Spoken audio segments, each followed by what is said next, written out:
great day, everyone. To begin with, may I request everyone, please offer a moment of silence and pray for our frontliners, especially during this time of pandemic.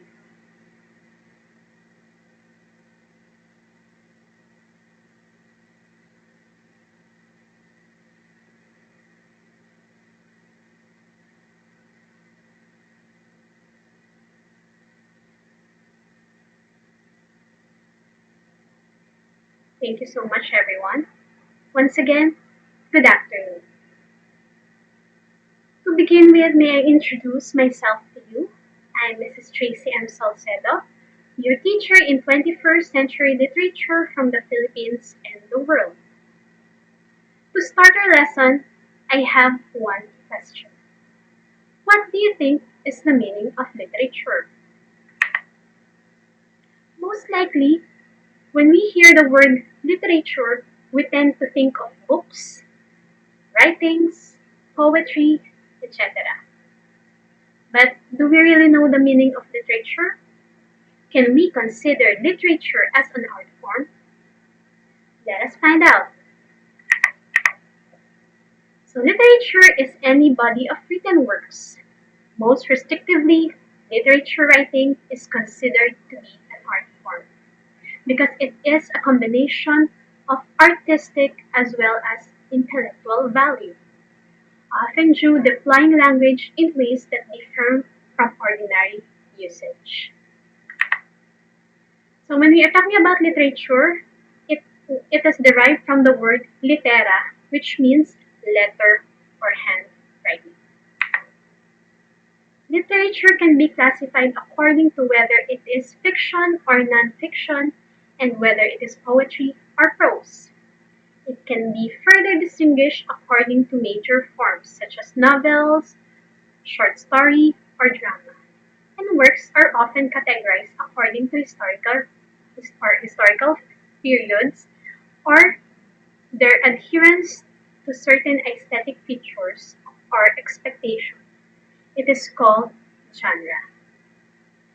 Diba, when we are listening to music, we have what we call genre.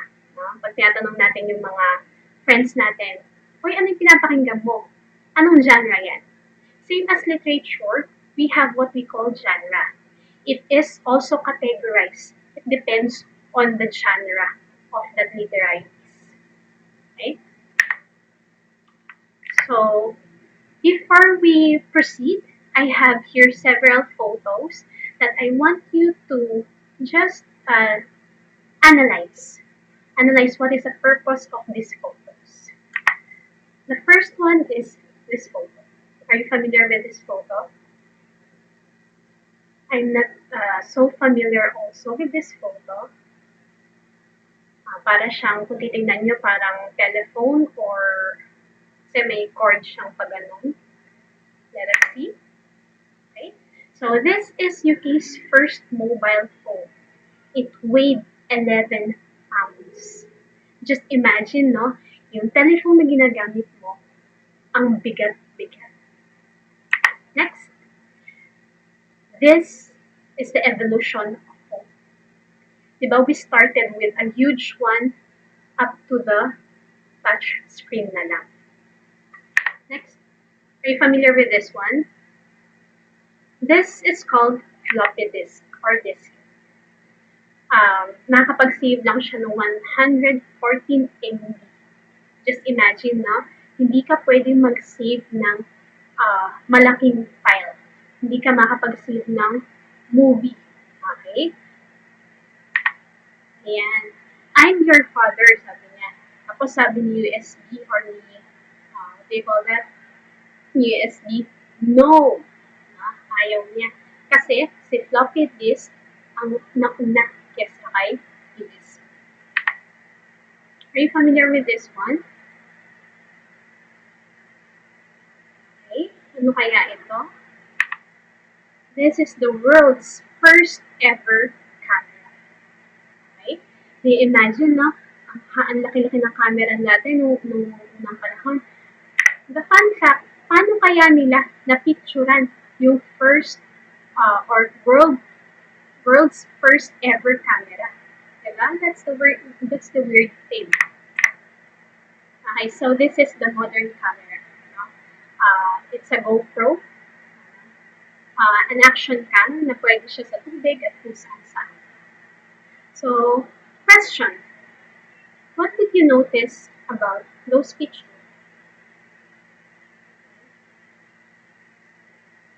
If you can notice, it is an evolution, modernization, pagbabago.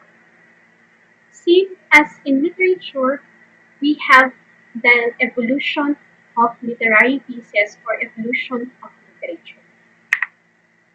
So let us start with the Philippine literature. Saan nga ba nag-start si Philippine literature? We have pre-colonial period or pre-colonial Philippine literature. So as you can see on the photo, no, bago pa tayo masakop ng mga banyaga, before the colonization, bago pa dumating ang mga Spaniards. That is called pre-colonial or pre-Hispanic era. Literature during that time, or literature of a formative past by a various group of people who inhabited the archipelago, a literature of varying interest. So, based on this description, what do you think is the literature during that time? The literature during that time focuses on the way of living. Okay? Paano nga ba sila nabubuhay? Ganun din sila magsulat ng literary piece. Many of you may be wondering, paano kaya sila nakakasulat ng literary pieces? Close to religion and political organizations of ancient Philippines, the verses were addressed to ears rather than mouth, or rather than eyes. What does that mean? Pag sinabi natin it addresses to the ears rather than eyes, it means napapasa-pasa dahil sa pagbubulungan or pagsasabi. Okay, like for example, ako ang kanununuan mo. Okay? I've composed this song which is Magtanim ay bibiro. Bakit kaya magtanim ang ay bibiro ang kinompose ko? Kasi ako ay isang farmer, which is my way of living. So, ang magtanim ay bibiro, kinanta ko sa anak ko. Ang anak ko, kinanta niya sa anak niya. Ang anak niya, kinanta niya sa anak niya. Hanggang makarating sa'yo. Ganun po ang literature during that time. Okay? We have what we call baybayin. Alam ko, you are very familiar with this kasi the government was proposing na gawin sana na baybayin yung mga letters dito sa Philippines. Kaya lang, some of our indigenous people doesn't want kasi mayroon silang sariling writing. Okay? So what is baybayin? Baybayin is an ancient scripture used primarily by the Tagalog people. So most likely, dun sa Katagalugan, Manila, Bulacan, yan po, dyan po gumagamit ng baybayin. Baybayin is an indigenous Indic script that has been widely used in traditional Tagalog domains. It is one of the many Suyat script. Hindi po typo error yan. Suyat talaga ang tawag for. So, di ba, dun sa mga kapatid yung mga bulol pa, they are, sinasabi nila yung sulat as suyat. No? Next. So, we have what we call riddle or bukto, made up of one or more measured lines with rhymes that may consist of 4 to 12 syllables. Showcase Filipino wit, literary talent, and keen observation of the surroundings. Involves reference to 1 to 2 images that symbolize the characteristic of an unknown object that is to be guessed. Like for example, diba, our famous hindi hari, hindi pari, ang damit ay sari-sari. Diba? Sino hindi alam ng sagot nun? Siyempre, the answer is sampayan. No? If you can notice, it showcases Filipino wit kasi parang, ano ba yun? Mapapaisip ka, ano ba yung pinapahulaan niya? Tapos pag nahulaan mo siya, ay, oo nga, no? Sampayan pala siya. Okay? So what are the purposes of bugtong? The first one is to entertain. Siguro during the time of the prehistoric or pre-Hispanic time, no? Siyempre, wala silang gadgets, wala silang kahit ano, they only have themselves, uh, the way of living lang. So, the first purpose is to entertain. No? Sino ba namang hindi maaaliw sa bugtong? Sino ba namang hindi mapapaisip sa bugtong? No? Next is to educate. No? Nakakadagdag din siya ng kaalaman. And lastly is to preserve culture. Of course, no? Magmula pa pala ng pre-Hispanic time, meron na tayong bugtong. Hanggang ngayon, ginagamit pa rin ang bugtong. Next is salawikain. Salawikain, epigrams, maxims, or proverbs. Short poems that have been used to serve as law or rules on good behavior by ancestors, often expressing a single idea that is usually satirical and had a witty ending. So we have here several examples of salawikain. So, kung anong bukan ng bibig ay siyang nilalaman ng dibdib. Do you believe in that? Ako, parang naniniwala ko dito kasi I have this experience before when I was riding a jeep. No? Tapos, I'm looking to a man in front of me. No? Tapos medyo may ibang, ibang tingin eh. No? Tapos, bababa na ako. No? Imbis na sabihin kong, mama para po. Sinabi kong, mama manyak po. Na? Kasi, kung ano yung nilalaman ng dibdib ko, yun yung lumalabas sa bibig ko. Na? Are you familiar with the slip of the tongue? Yan. So, yung slip of the tongue, kung ano yung gusto mong sabihin, kahit ayaw mo siyang sabihin, madalas nadudulas yung dila natin. Okay? Next, an empty container makes a lot of noise. Ayan na. Yung may ingay daw na bagay or may ingay na container ay or ang mga empty container ay mas maingay kaysa sa mga may lamang container. Usually, sinasabi ko dun sa mga sobrang ingay kong estudyante. Na minsan kasi ganun no? Kung sino pa yung hindi masyadong maalam, sila yung madami pa yung sinasabi. Next, there is no need to cry over spilled milk. Diba? Sige, just analyze. Kung natapon na yung gatas, may inom mo pa ba? Siyempre, hindi na. Hindi ka naiiyak dun sa gatas na yun. Kailangan mo kumuha ng bago kasi nasayang.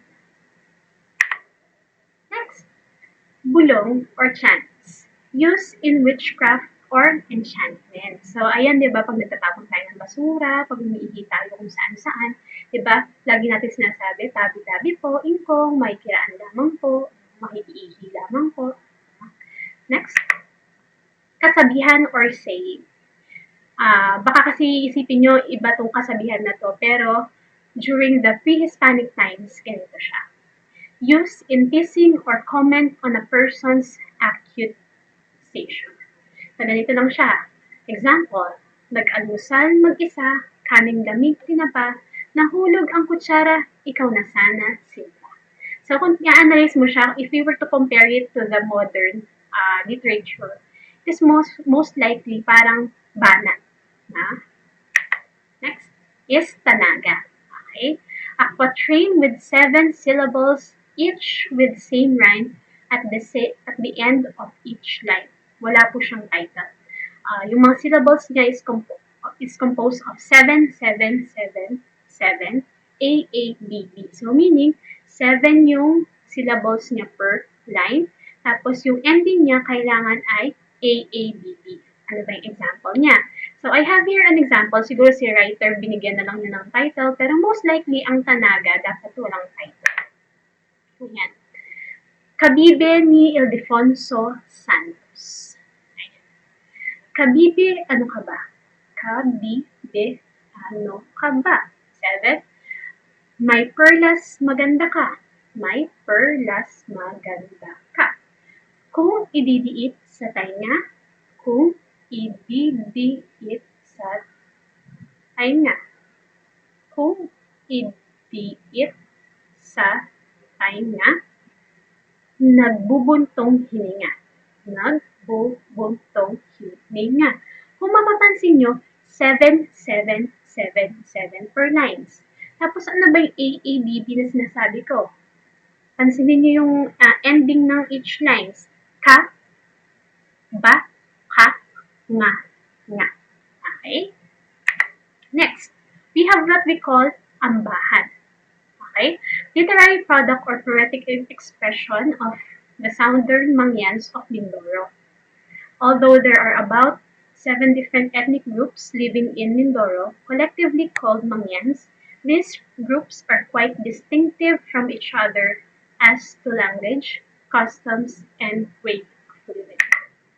So, yan. Yan po yung tinatawag na ambahan. If you can notice, no, para siyang baybayin.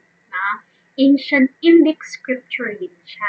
Kaya nga, ayaw ng maraming mga indigenous people na gawin ang baybayin na maging parang national way of writing natin. Kasi merong iba't ibang way of writing kada region. Next, myths. So derived from the Philippine folk literature, which is traditional oral literature of the Filipino people, this refers to a wide range of material due to ethnic mix of the Philippines. There are many different creations of myths in the Philippine mythology, originating from various ethnic groups. Tayo kasi mahilig tayo sa mga myths, no? Sa mga stories, sa mga legends. No? Like for example, the story of Bathala, the legend of Maria Makiling. Alam ko, before, the legend of Maria Makiling, sabi nila, pag umakyat ka daw dun sa bundok, no? Tapos nakasalubong mo si Maria Makiling o ang diwatang si Maria Makiling, hindi ka na daw makakabalik. Yan. Other examples, ayan po yung mga gods and goddesses natin before. Presence of different deities, such as Bathala Lakambakod. So, sino nga ba si Bathala Lakambakod? He is the god of protector of the disease of the growing crops. Okay? Next is Bathala. Familiar naman tayo lahat kay Bathala. Ito yung mga other mythical creatures natin na hanggang ngayon buhay na buhay pa rin sa atin. First one is Aswang, Gila, yung parang tik-tik siguro to. Diwata, Duwende, Tikbalang, Mangkukulang. Next, ancient metric tales. So, we have different ancient metric tales. It depends on the region. Now, yung pinaka-familiar siguro dito is the Biyag ni Lamang. Pero, ayan, marami tayo dyan from Ifugao, Ilocos, Bicol, Mindanao, Panay, and Kalinga. Next is folk song, a form of folk lyric which expresses the people's hope, aspiration, and lifestyle. Repetitive and sonorous, deductive, and naive. Traditional songs and melodies inspired by the reaction of people to their environment. Diba may example ko kanina, magtanim ay biblo. That is an example of a folk song. So here are examples of folk song. The first one is Uyayi or Lullaby. Kumintang, this is a war song. No? Nagkipaglaban na lang sila, makakanta pa sila. Kundiman, a melancholic love song. When you're talking about melancholy, it means a sad love song. Harana is to serenade. Tagay, a drink song. Mambayo, Kalinga rice pounding song. And are you familiar with Kalinga Apayaw? No? Di ba may mga rice doon. So, habang nagbabayo sila ng rice, habang nagpa-pound sila ng rice, kumakanta sila ng mangbayo. Next is subi, dance ritual song of courtship or marriage. Tagulaylay, song of the day. So, let us proceed. But before that, let us have this game. So, are you familiar with this? 4 picks and 1 word. I will give you 5 seconds to answer. So we have rosary, Bible, cross, and the image of Mama Mary. So what would be the probable answer? In 5, 4, 3, 2, and 1. So the answer is Catholicism. Ayan, tap mo yung yung shoulders mo kung tama ha. Next. Ayan, the next images are, ayan, the kneeling Carabao, no? Kapulilan. Ayan, may mga food, may street dance, tsaka may procession. Kaya yan. 5, 4, 3, 2, 1. Alright, the correct answer is yes. Okay, next. Ayan, sino kaya itong mga to? Bakit kaya sila naka-uniform ng ganyan? No? Napakatipikas. I'll give you 5 seconds again. 5, 4, 3, 2, and 1. The answer is Governor General. Okay? So before we proceed, ano kaya or ano na kayang era tayo ngayon? Okay? Nandito na tayo sa Spanish period.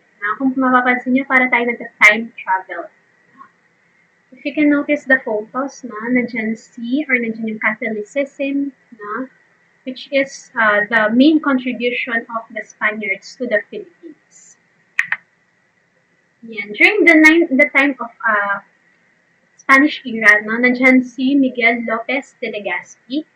He was the first general of the Philippines during 1565.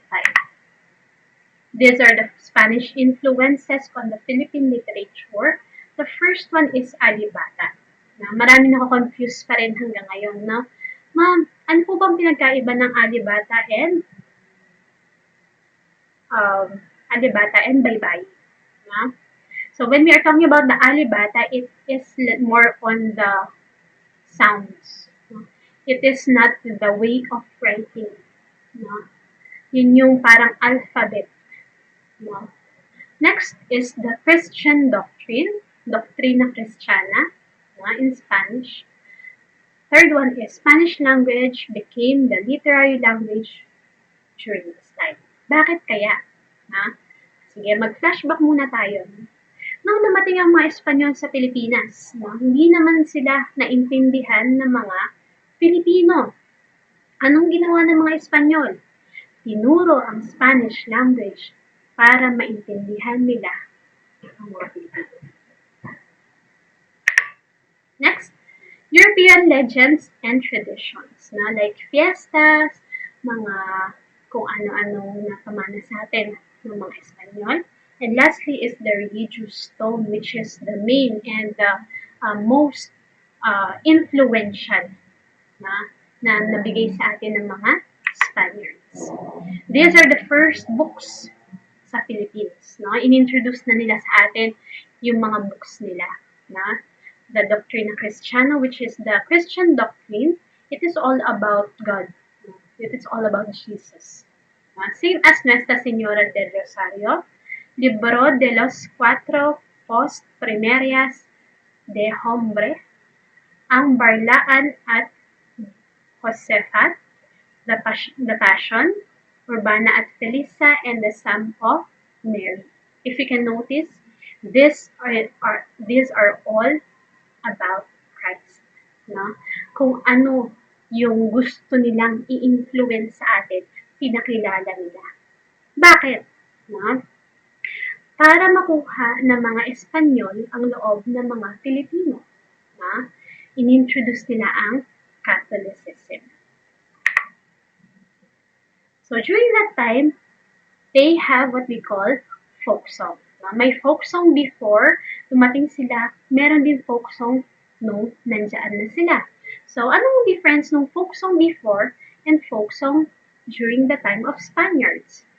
Folk song became widespread in the Philippines. Each region had its national song from lowlands to the mountains of Luzon, Visayas, and Mindanao. Folk songs truly manifested the artistic feelings of Filipinos, and they show the Filipinos' innate appreciation for love and beauty. So ano nga ba to? During the time of pre-Hispanic, it is focused on the way of living. Na? Kung ano nga ba yung ginagawa niya. Pag magsasaka ka, magtanim ay bibiro. Pag mangingisda ka, it is all about fishing. Na? Pero during that Hispanic time, it is more on the region. No? Kung saan kang group belong. Like for example, in Pampanga, I have here examples. Ayan. So, Leron-Leron Sinta sa mga Tagalogs. No? Baka kasakop din yung Bulacan dyan. Pamulinawen sa Ilocos. Dandansoy sa Bisaya. Sarang-Banggi, Bicol. And atin ko pong singsing in Pampanga or Kapampangan. Next, inintroduce din nila sa atin ang mga recreational plays. What are those? No, parang iniisip kasi natin when we're talking about recreational plays, no? Hindi po laro ito. Na? These are plays, stage plays. Na? There are many recreational plays performed by Filipinos during the time of Spanish. Almost all of them were in poetic form. So, pag pinakita ko sa inyo, sabi niya, ay, oo nga, yun nga pala yung mga recreational plays. So, the first one is tibag. So, when we are talking about tibag, the modern way ng tibag na yan ay ang Santa Cruzan. Meron ding lagaylay from Sorsogon. The Sinaculo. Ayan, sa mga Catholic dyan, they know the Sinaculo. Panunuluyan. Ayan, yung panunuluyan ni Joseph and Mary. Next, the Salubong. Na Carillo or the shadow play. Are you familiar with that? Hindi ko alam kung nakita na kayo nun eh. Yung meron silang cut-out na mga characters, tapos itatapat nila sa ilaw, tapos gagawin nilang play, no? Shadow play. Yung tawag doon ay Carillo. Next is the Zarzuela or melodrama or melodramatic. So, medyo mabigat yung mga scenes na pinapakita sa Zarzuela. And the last one is Sainete. Kung ang Zarzuela ay more on the dramatic scenes, Sainete naman is the opposite of the Zarzuela, which is a musical comedy. The next one is the Moro-Moro. Ito ang recreational play din to. Pakaisipin nyo kasi iba na siya. Like the Sinaculo, the Moro-Moro is presented also on a special stage. It depicted battles between Christians and Moros as Muslims. So, the negative side of this one lang naman ay pinapakita dito sa Moro-Moro na always ang mga Moros or ang mga Muslims ang villains. No? They are the villains. Sila ang laging kontrabida. Wherein, pinapakita din dito na ang mga Christians ang bida. Lagi na lang kasing natatalo ang mga Muslims. The next one is the Balagtasan. Alam ko, familiar pa rin kayo dito kasi parang ginagawa pa rin siya sa buwan ng wika. This is a poetic joust or a contest skill in debate on a particular topic or issue. If we were to compare this one to a modern literature, meron siyang flip-top battle. Kung medyo familiar kayo. Hindi na kasi siya uso ngayon, pero flip-top battle para siyang balagtasan. Kaya lang, the difference is the balagtasan is more on formal, formal way siya. Unlike the flip-top battle na wala siyang restrictions. Sa balagtasan may mga restrictions. The next one is the Dungaw. This is a chant in free verse by a bereaved person on his representative beside corpse of the dead. So, para siyang merong patay sa gilid mo, tapos, ano ka lang, meron ka lang poetry para sa kanila. That is, dung. Next, awit and the corrido. No? Both referred as narrative poetry, some used the two interchangeably because of the distinction is not clear. So, ano nga ba yung distinction nila? When we're talking about awit, it is the decasyllabic verse or verse. Awit are fabricated stories from the writer's imagination all through for all those settings and characters are European, refers to chanting. The example is Florante at Laura. Na? Parang akala natin at first, the Florante at Laura is a story, but it is awit. Next. Corrido is in octosyllabic verse, so meaning 8, now octo. Were usually on legends or stories from European countries like France, Spain, Italy, and Greece. Refers to narration. Kanina, sabi niya, refers to chanting daw ang awit. Na ibig sabihin, meron siyang tono. Dito naman sa corrido, narration. Na? Example is, Ibong Adarna by Jose de la Cruz. Na huwag kayong magpapalito. Kasi baka isipin nyo, Ibong Adarna ma'am, awit siya kasi Ibong Adarna, hindi po. Na? Corrido, Ibong Adarna, awit, Lorante, Laura. Ayan, mag-short quiz muna tayo. Tignan nga natin kung alam niyo pa. Bigyan ko kayo ulit ng 5 seconds to answer each question. So, I will be reading it first and then after 5 seconds, ipapakita ko na yung answer. Number 1, it has an octosyllabic verse and usually composed of stories from European countries. A. Awit, B. Sinakulo, C. Corrido, or D. Tibag. 5, 4, 3, 2, and 1. The answer is C. Corrido. Next.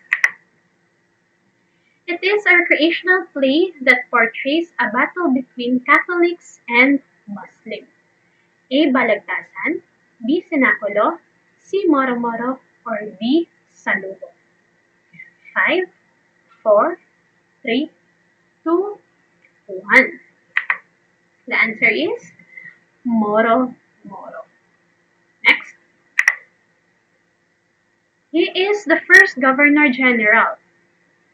A. Emilio Aguinaldo, B. Ferdinand Magellan, C. Ruy Lopez de Legazpi, or D.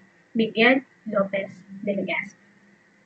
In 5, 4, 3, 2, and 1. The answer is Miguel Lopez de Legazpi. Ayan, so yun na naka 3 points yan. Tap mo na yung shoulder mo. Ibig sabihin, nakinig ka. Next. This is a poetic joust or contest skill in debate on a particular topic or issue.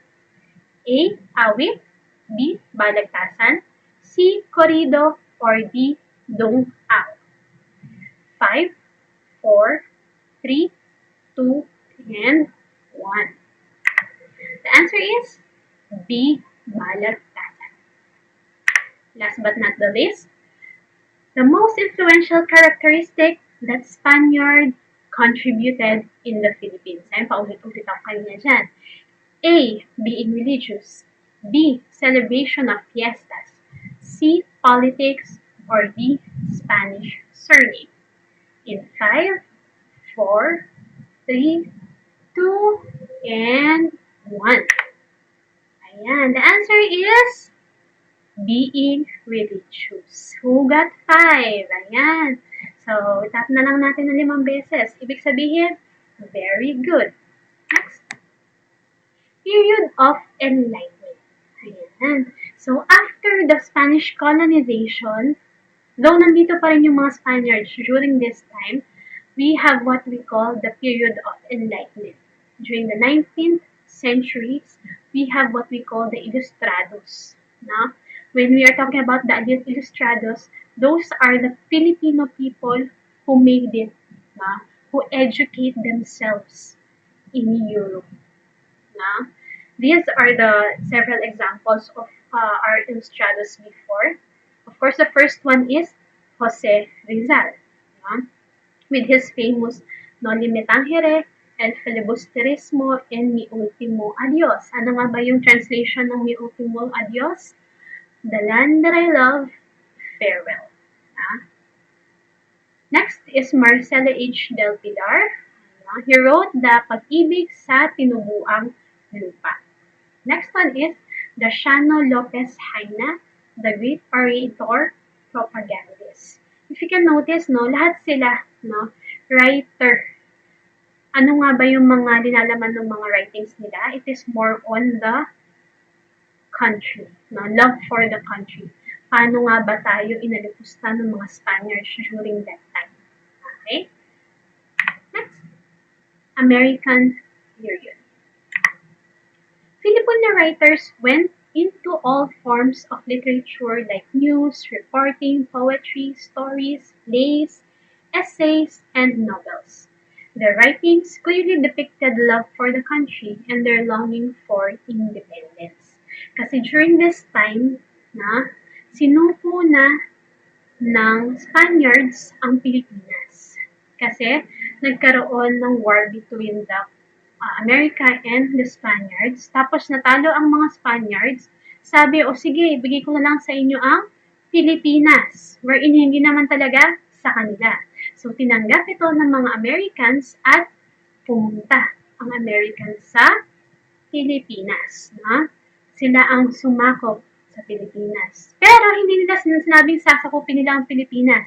Sabi nila, they will give Philippines their freedom. Wherein, kung mapapansin nyo, hindi naman talaga freedom ang binigay, kundi pananakop din. So, ano nga ba, before we proceed, ano nga ba yung mga na-contribute ng American era sa Philippines, no? Nagkaroon tayo ng mga schools, public schools. University of Santo Tomas, yun nata yung first public school, or the first school na na-contribute ng, or first, or one of the oldest school. So, ano pa ba? Inalaw ba tayo magsalita na in Filipino? Not yet. No? Sa tagal ng Spanish colonization, na-adapt na natin yung Spanish language. Pero, hindi pa rin nila tayo inalaw mag-Filipino, kundi tinuro sa atin ang wikang Ingles.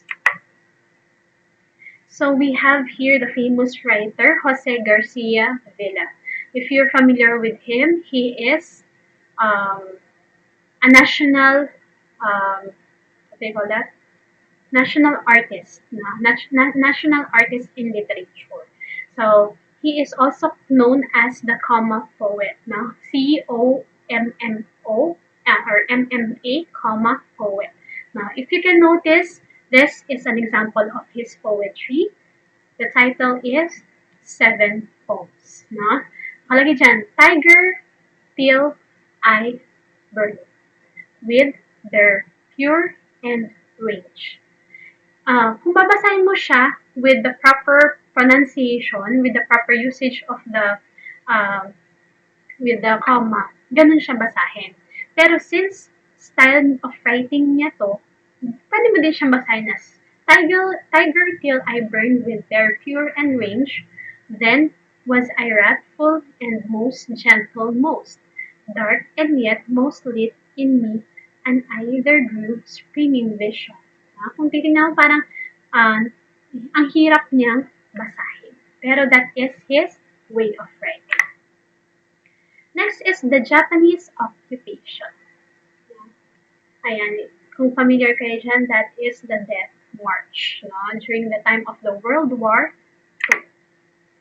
Philippine poetry during this time are focused on nationalism, love for country, faith, religion, and arts.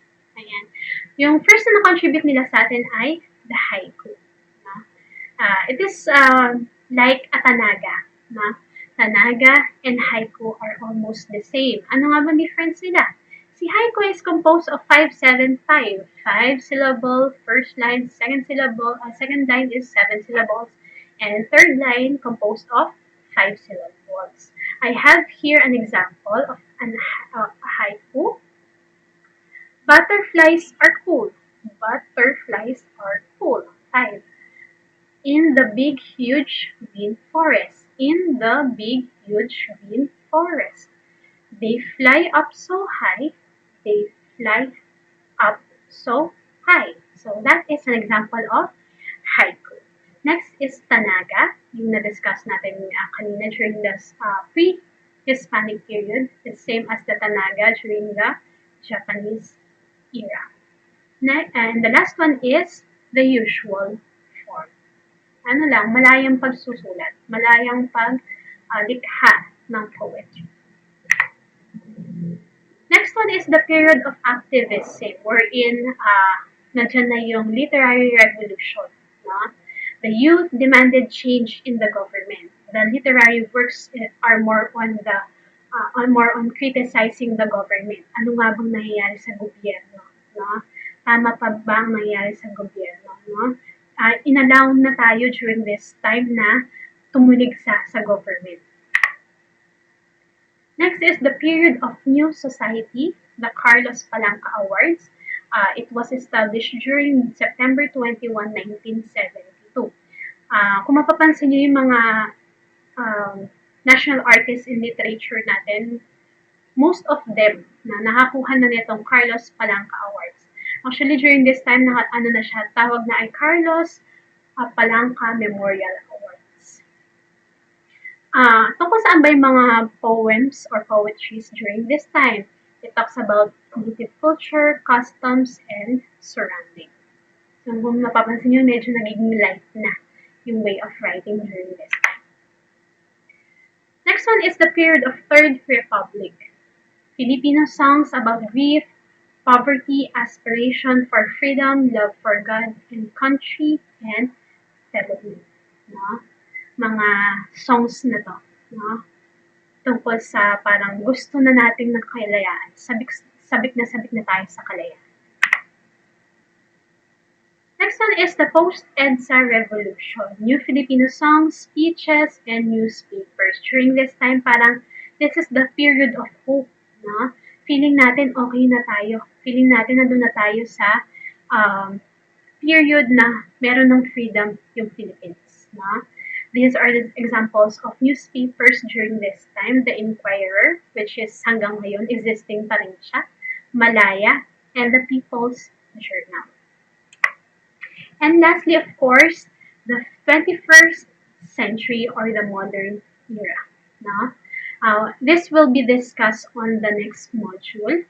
Yung mga genres, yung mga examples of the 21st century literature. So, this would be the end of the topic for this module 1. Meron tayong mga certain activities sa module natin na hopefully this discussion can help you answer those activities. So, that's all for today. Thank you and God bless.